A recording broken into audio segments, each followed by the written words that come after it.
All right, today we are jumping right into the architecture of digital value, a fascinating field called tokenomics.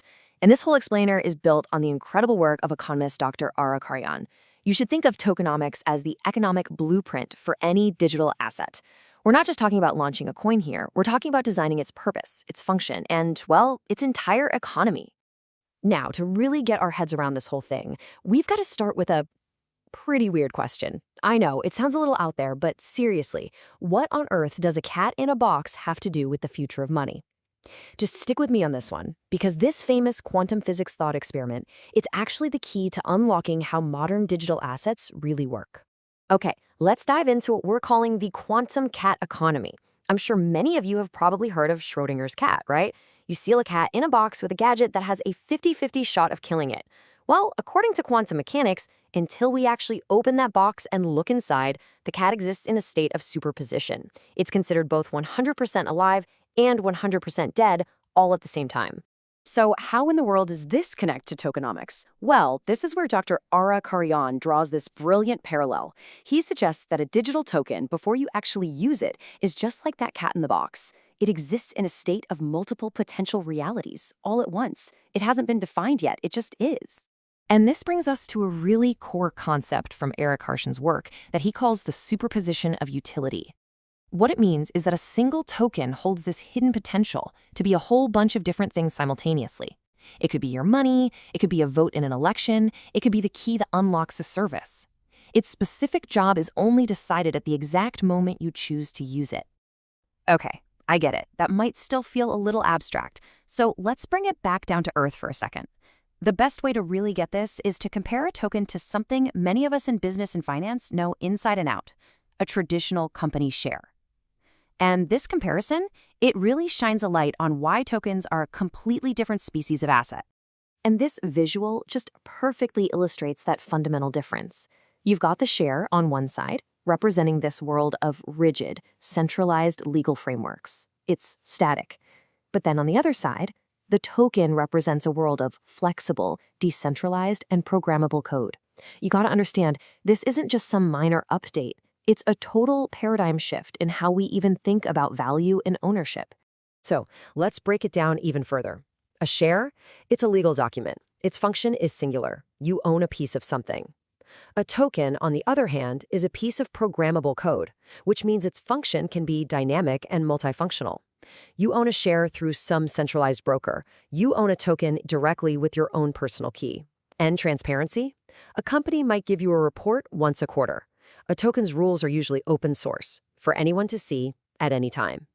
So, that brings us right back to our cat. We figured out that a token is just brimming with potential.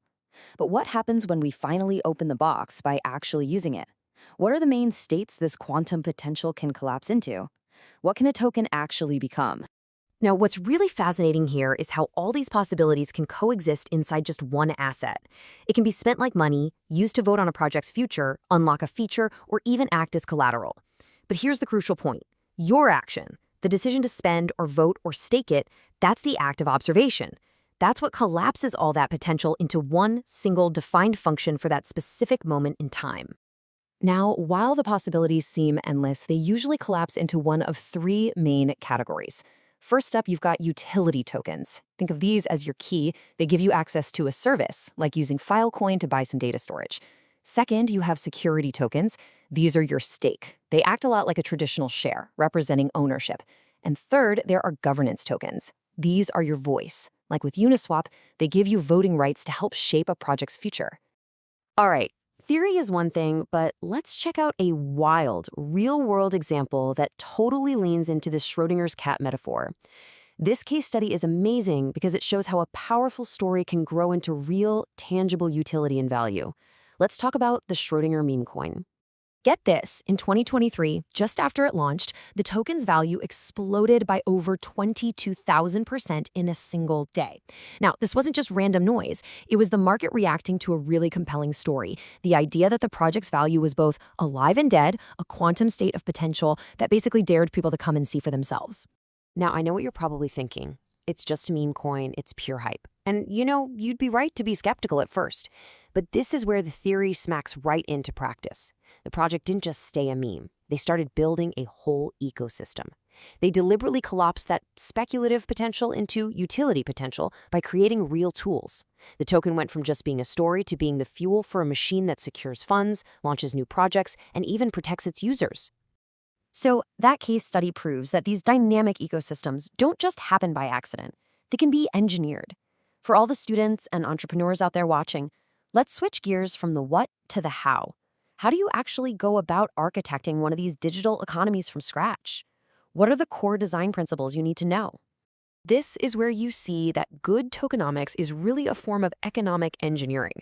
The architects of these projects have several key levers they can pull to design and manage their economy. They control issuance, which is how tokens are made, burning, or how they're taken out of circulation, distribution, how they get to people, and of course the incentives that get people to participate in the first place. A really strong project is built on a careful mix of all these elements. And building this stuff requires a super structured approach. You can't just wing it. Serious projects follow a detailed roadmap, like the 12-point checklist you're looking at here. And this isn't just about the token itself. It covers the entire business model, legal compliance, the security of the smart contracts, and the whole plan for building a community. For anyone looking to build or even just evaluate a project's potential, a plan like this is absolutely non-negotiable. So, after all of that, what's the most important thing to take away? I think it's captured perfectly in this quote from Dr. Karyan himself. The real magic isn't in the coin, it's in the ecosystem you build around it. A well-designed token isn't just a static asset, it's the foundation of a living, breathing digital economy. Which really leaves us with one final, provocative question to think about. If a single digital asset can be this programmable, this dynamic, this multifunctional, what does that imply for the future of our old school static assets like stocks and bonds? Now, that is a question that could literally reshape finance as we know it. If you want to explore these ideas and go even deeper, I highly, highly recommend you connect directly with the author of all this work, Dr. ARA KARYAN. You can find his channels listed right here. Thanks for watching.